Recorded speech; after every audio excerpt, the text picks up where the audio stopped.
Hello everyone, I'm Hone, and it's time for another MTG Top 10. Normally I only do these on Fridays, but lately I've had time to get 2 of them up a week. If you haven't noticed, my channel has been taken over by Masters 25 Limited discussion for the last week and a half or so, and it has extended into taking up one of these MTG Top 10s. The one on Friday will be a more traditional one. In this video, I'm going to cover the 10 biggest bombs for the limited format of Masters 25. The set releases this Friday, so it's important to know what the strongest cards in the set are for limited. To make it on this list, a card had to be so strong that I was willing to take it pack one, pick one over the strongest uncommons in the set, and those are cards like Swords to Plowshares and Lightning Bolt. There isn't a super long list of cards you should be taking over those, and most of the ones that you should are on this list. Let's start at number 10. At number 10, I have the card on the list who's sort of the least bomby of them all. It's not a big, scary creature who can close the game out. It doesn't do anything insane, but it's an incredibly good card. It's just Courser of Kruphix. A 3-mana 2/4, you know, those aren't incredible stats, but they're actually pretty reasonable. It can block pretty well. But what you really want it for is the fact that it lets you play lands off the top of your library, which isn't quite drawing a card, but it gets pretty close. It lets you dig deeper into your library. You gain life when you play lands. It's just a great source of card advantage that also happens to gain you life and have reasonable stats. The one downside, well, it can die to enchantment destruction because it is in fact an enchantment creature, but Courser of Kruphix is great. You'll be very happy to start your draft with it. It's a good way to begin your pack one, pick one decision. So let's look at number 9. So at number 9, I have Prosh, Sky Raider of Care. So this has a prohibitive mana cost in the sense that it costs 3 different colors, but one of them is green, and green can fix pretty easily in this format. Cultivates at common, for example. There's lands to help you fix as well. And Prosh is pretty great. It has kind of a weird text box for limited. That's because it was first printed in a commander set, because what it says is that you get to create a number of kobold tokens equal to the amount of mana you spent to cast it, which of course will just be 6 in limited. Obviously in EDH sometimes it'll be a different amount of mana, but what that means is you're paying 6 mana for a 5/5 who gives you 6/0/1 kobold tokens, and that would already be pretty good because it would help you sort of, even if you're behind, this can pull you back to where you need to be because it gives you a flying threat and it can hold down your opponent's creatures on the ground. But Prosh can just eat creature tokens, or any creature for that matter, to increase its own power, and obviously if you can just cash those kobolds in to kill your opponent, that's what you'll do. It also doesn't hurt that red-black has a little bit of a sub-theme of being able to take your opponent's creatures and then sacrificing them. Prosh fits into that really well. So, you know, if you can steal their creature and sacrifice it to Prosh, you're going to feel really good. But it's a great card. I think it's worth first picking despite being 3 colors, and you'll probably windmill slam it because it can just win you the game. And it's the kind of bomb that gets you back ahead from being behind, and that is exactly what you want. Let's move to number 8. So at number 8, we have another card with a prohibitive mana cost. In this case, it's not because it costs too many different colors, it's because it costs too much of the same color. 4 black mana is not the easiest thing to come by in limited. You probably want to be running like 12 swamps to have your deck consistently hit that, so your deck has to be really heavy black. It would be even better if your deck is just mono black, which could happen. There's also Dark Ritual around, which can help you get more black mana. But this still has, you know, it would be higher on the list if this was like 3 colorless and 1 black, but it would also be ridiculous because it's a 5/5 with trample, and for every 1 damage it gets dealt to it, your opponent has to sacrifice that many permanents, which is insane. So, Phyrexian Obliterator is great. It's a huge creature for the cost, and it's very difficult to deal with. Sure, Swords to Plowshares can do it. There's ways to do it, but they're few and far between. You have to deal with it in a way that doesn't do damage to it, and that's not always an easy thing to do. This is another thing you first pick, and you know, if you see mono black being pretty open, it's a good reason to try to stay mono black, because then your mana won't be strained too much to try to hit 4 black mana, which is pretty hard to do if you have like 9 or 10 swamps in your deck. So let's move to number 7. Here we have another gold card, Grenzo Dungeon Warden. This guy's just ridiculous. I mean, he can be a 2-mana 2/2 if that's what you need him to be, and he just scales, you know, the longer the game goes on. You know, if you pay 7 mana, he's a 7-mana 7/7. And on top of that, he has this really weird ability to put the bottom card of your library into your graveyard. And if it's a creature card and it has power less than or equal to Grenzo's, you get to put it onto the battlefield. Now, that's a pretty strong ability. I mean, you can't really control the bottom of your library in most cases, But, you know, it only costs 2 mana, and if Grenzo is big enough, you can just start dumping mana into that and putting creatures onto the battlefield for free, which is ridiculous.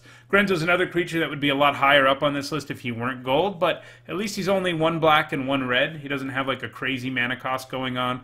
The great thing about him is he scales as the game goes on. You can play him early if you need to, and you can play him late and huge if you need to. Obviously, he's at its best if he's big, because you can put more creatures into play for only 2 mana. But, you know, Grenzo's pretty great. At number 6, I have Niv-Mizzet the Firemind, another card that has a difficult mana cost. 2 blue and 2 red is a big ask, but what Niv-Mizzet does is quite powerful. A 6 mana 4/4 flyer is already like reasonable, but on top of that, every time you draw a card, Niv-Mizzet deals 1 damage to a creature or player, and he can tap to draw a card. So at worst, he's sort of like a tap, draw a card, ping your opponent's creature, and he can set up way crazier things than that if your deck has like brainstorms in it. Things like that get really crazy. And there's also an instant win combo involving Niv-Mizzet that only involves an uncommon, and that is Curiosity, which if you use it in conjunction with Niv-Mizzet, as long as your library has more cards in it than your opponent has life, they just die because you draw until your opponent dies, or you run out of cards in your library. But, you know, that's you've got to plan it out a little bit, but it's not that hard to pull off.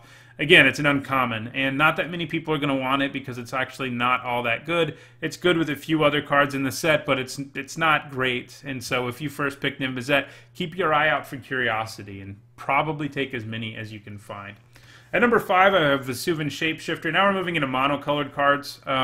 You know, the cards on the bottom half of the list are all only sort of kept there by their mana costs. You know, they're all very powerful. Some of them more powerful maybe than the top cards on this list, but they're not as good of first picks because you're committing to so much by taking them, whereas the rest of these cards, you're not committing so much. So clones are usually really good, and this one is especially good. The reason they're good is because you get to have them come into play as whatever the best creature on the battlefield is, whether it's yours, whether it's your opponent's.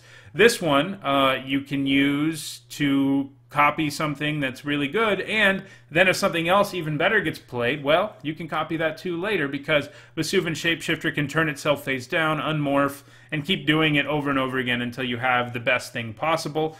And there's also a combo involving this card that also only involves an uncommon, and it's also within blue, and that is Brine Elemental. The two of them you can use together to make it so your opponent never gets to untap again for only 2 mana a turn. So another 2-card combo. This format's has a lot of 2-card combos in it if you didn't see my other videos about it, and you know, some of them we're seeing in this video about the biggest bombs. At number 4, I have Bident of Thassa. So this kind of effect is insane. Combines both Niv-Mizzet, incidentally. You know, every time one of your creatures hits your opponent, you get to draw a card. Just snowballs. I mean, even if you just do it a few times, suddenly you're able to play more creatures who can hit your opponent, and things get out of control. And, you know, on top of that, Bident of Thassa actually has an ability that makes it so you're going to hit your opponent, because you can make your opponent's creatures attack into yours. That ability won't always be useful, because sometimes your creatures will be bigger than yours, so, you know, but as useful anyway. Sometimes, though, you can use it to make them attack their crappy creatures into your bigger creatures. So I like Bident of Thassa a lot. It's at its best in a deck with a bunch of evasion, but it's good in any blue deck, and it is a very strong card, and one you're happy to start your draft with. Next, you have a Croma, Angel of Fury. The other Croma did not make the list. She just costs too much mana.